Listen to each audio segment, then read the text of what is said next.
Assalamualaikum warahmatullahi wabarakatuh. Tugas ini untuk memenuhi aktivitas kelompok mata kuliah pendekatan konseling dosen pengampu Ibu Dr. Dini Rahmawati, SPD, MPD. Kami dari kelompok 10 akan menjelaskan tentang materi pendekatan konseling Trait and Factor.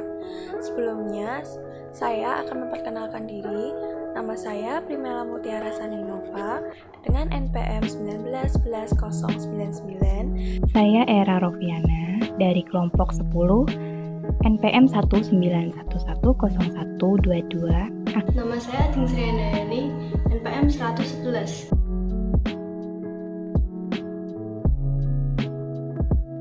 Konseling Trait and Factor dikembangkan oleh Edmund Griffin Williamson di Universitas Minnesota dan beberapa tokoh lainnya yang berkontribusi ada J.G. Tarly serta pendukung-pendukung lainnya seperti Walter Bingham, Donald G.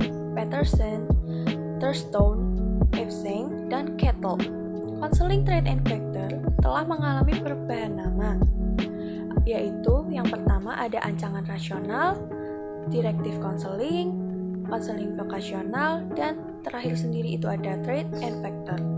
Pendekatan konseling Trait and Factor tergolong pada pandangan kognitif atau pendekatan rasional. Pendekatan ini mencoba secara intelektual logis dan rasional memberikan pemahaman kepada konseli terhadap permasalahan yang dihadapi klien, serta cara pemecahan kesulitan serta proses konselingnya didekati secara logis dan rasional. Dan yang selanjutnya ada pengertian. Secara etimologi, kata trait and factor berasal dari dua kata, ada trait dan factor. Istilah trait mempunyai arti ciri atau sifat, yang mana merujuk pada karakteristik individu yang dapat diukur seperti kemampuan bakat, watak, sifat, dan sejenisnya, yang secara singkat diperlihatkan seseorang, termasuk aspek tingkah laku dan karakteristik kepribadian yang merupakan perpaduan dari warisan maupun pengalaman-pengalaman. Sedangkan kata factor berasal dari bahasa Inggris yaitu berarti faktor atau unsur. Menurut Winkel, dalam Winkel 1997, istilah pendekatan konseling Trait and Factor merupakan corak konseling yang menekankan pada pemahaman diri melalui testing psikologis dan penerapan pemahaman itu dalam memecahkan beraneka masalah yang dihadapi, terutama yang menyangkut pilihan program studi dan atau bidang pekerjaan.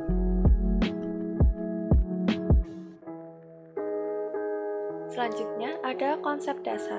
Konseling Trait and Factor merupakan salah satu pendekatan yang mengedepankan rasional atau berpikir secara logis. Pendekatan ini memandang dari dua sisi manusia, yaitu memiliki kecenderungan berpikir rasional dan irasional. Oleh karena itu, konselor mampu memahami potensi yang dimiliki individu. Adapun asumsi tingkah laku bermasalah. Asumsi tingkah laku merupakan cara pandang sebuah teori pendekatan konseling terhadap perilaku manusia. Konseling Trait and Factor mengasumsikan konseli tentu tidak terlepas dari tiga dimensi, yaitu kepribadian, bakat, dan minat. Konseling Trait and Factor menginterpretasikan bahwa individu sesungguhnya memiliki banyak potensi yang dimiliki, namun terkadang individu tersebut belum mampu untuk mengidentifikasi diri sampai pada mengeksplorasi kemampuan yang dimilikinya.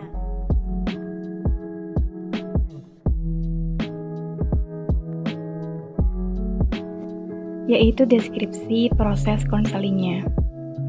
Tentang prosedur konseling menurut pendekatan ini berlangsung dalam 5 tahap pokok, yaitu tahap analisis, tahap sintesis, tahap diagnosis, tahap konseling, dan tahap follow up. Analisis memahami kehidupan klien.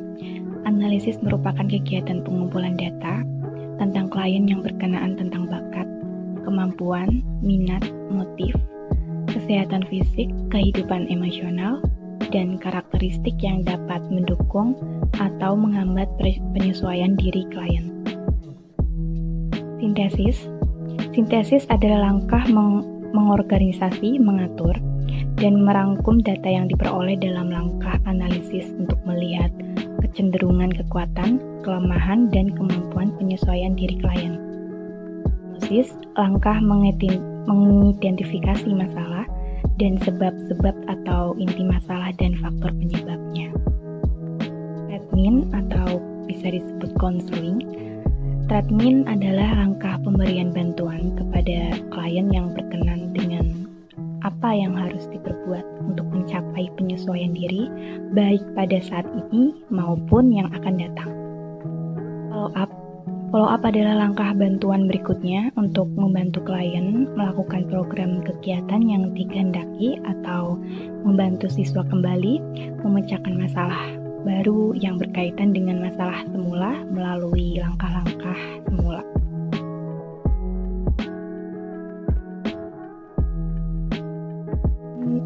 Ruang lingkup aspek permasalahan yang digarap oleh Trait and Factor, yaitu aspek kepribadian. Kepribadian tentu terlepas dari karakteristik konseli. Oleh karena itu, konselor harus mampu melakukan exploration atau identification terhadap problem konseli. Aspek sikap.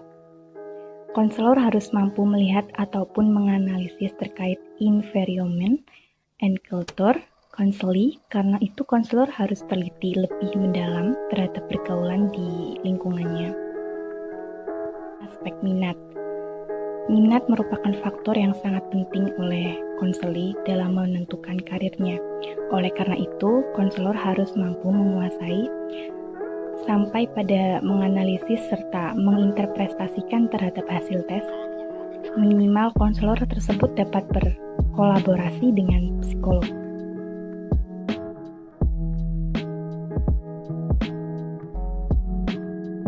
Teknik konseling. Beberapa teknik umum yang digunakan dalam pendekatan ini antara lain attending. Attending dapat dipahami sebagai usaha pembinaan untuk menghadirkan klien dalam proses konseling. Opening, pembukaan. Keterampilan teknik untuk memulai komunikasi hubungan konseling.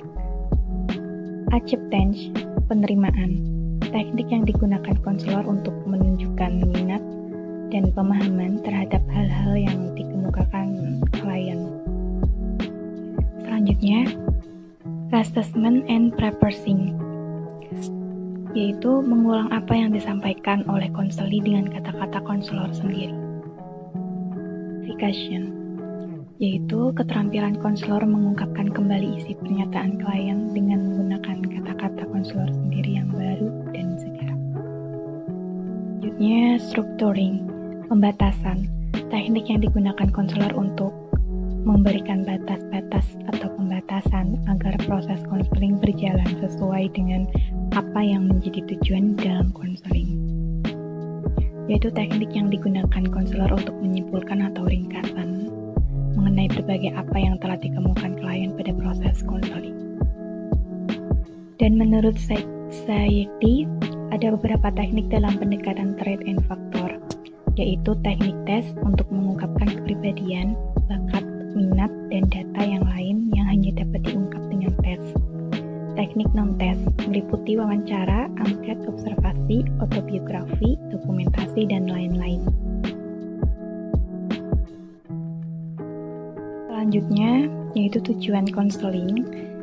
Ada 3 macam tujuan konseling dalam pendekatan Trait Factor, yaitu membantu individu merasa lebih baik dengan menerima pandangan dirinya sendiri dan membantu individu berpikir lebih jernih dalam memecahkan masalah dan mengontrol perkembangannya secara rasional. Memperkuat keseimbangan antara pengaktifan dan pemahaman sifat-sifat sehingga dapat bereaksi dengan wajar dan stabil. Mengubah sifat-sifat subjektif dan kesalahan dalam penilaian diri konsep diri dengan menggunakan metode atau cara ilmiah. Twinkle pada tahun 2004 ada beberapa beberapa kelemahan dan juga kelebihan dalam pendekatan trait and factor, meliputi yang pertama, teori trait and factor menerapkan pendekatan ilmiah pada konseling. Kemudian yang kedua, penekanan pada penggunaan data tes objektif membawa kepada upaya perbaikan dalam pengembangan dan penggunaannya, serta perbaikan dalam pengumpulan dan penggunaan data lingkungan. Yang ketiga, penekanan yang diberikan pada diagnosis mengandung makna sebagai suatu perhatian masalah dan sumbernya, dan juga mengarah pada upaya mengkreasikan teknik-teknik untuk menguasainya. Yang keempat, penekanan pada aspek kognitif merupakan upaya menyeimbangkan pandangan yang menekankan aspek afektif dan juga emosional.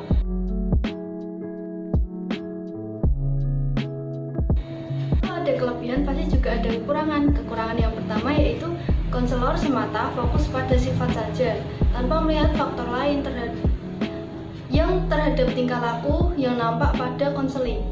Kemudian yang kedua, pandangan dikembangkan dalam situasi pendidikan dan kliennya dibatasi terutama pada siswa-siswa yang memiliki keberagaman derajat, kemantapan, dan tanggung jawab sendiri.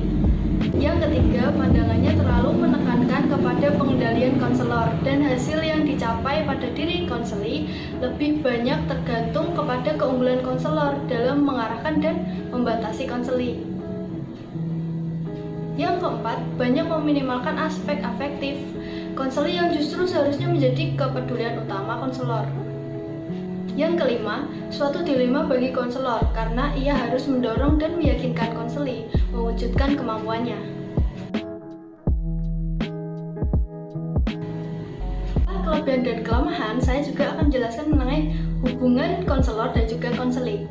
Menurut Sayekti tahun 2002, peranan konselor dalam hubungan antara klien dan konselor adalah yang pertama, memberitahu klien tentang berbagai kemampuannya yang diperoleh konselor dari hasil testing, angket, alat pengukur yang lain. Berdasarkan hasil testing dan lain-lain tersebut, konselor mengetahui kelemahan dan juga kekuatan klien, sehingga dapat meramalkan jurusan, pendidikan, atau jabatan apa yang cocok bagi klien. Konselor membantu klien menentukan tujuan yang akan dicapainya disesuaikan dengan hasil testing. Dengan memberitahukan sifat serta bakat klien, maka klien dapat mengelola hidupnya sendiri. Yang kedua, konselor secara aktif mempengaruhi perkembangan klien.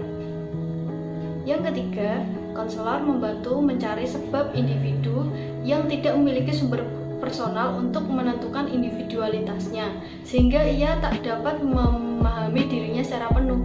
Diagnosis eksternal yang dilakukan konselor melengkapi persepsinya. Berdasarkan data yang ada, konselor merumuskan hipotesis untuk memahami individu. Yang keempat, konselor aktif dalam situasi belajar melakukan diagnosis, menyajikan informasi, mengumpulkan dan menilai data untuk membantu individu konselor berperan sebagai guru yang bertugas mengajar klien belajar tentang dirinya sendiri dan juga lingkungannya. Sesuai dengan penjabaran peran konselor yang tadi, dapat disimpulkan sebagai peranan konselor di sini adalah memberitahukan, memberikan informasi, mengarahkan. Karena itu pendekatan ini disebut pendekatan yang kognitif rasional.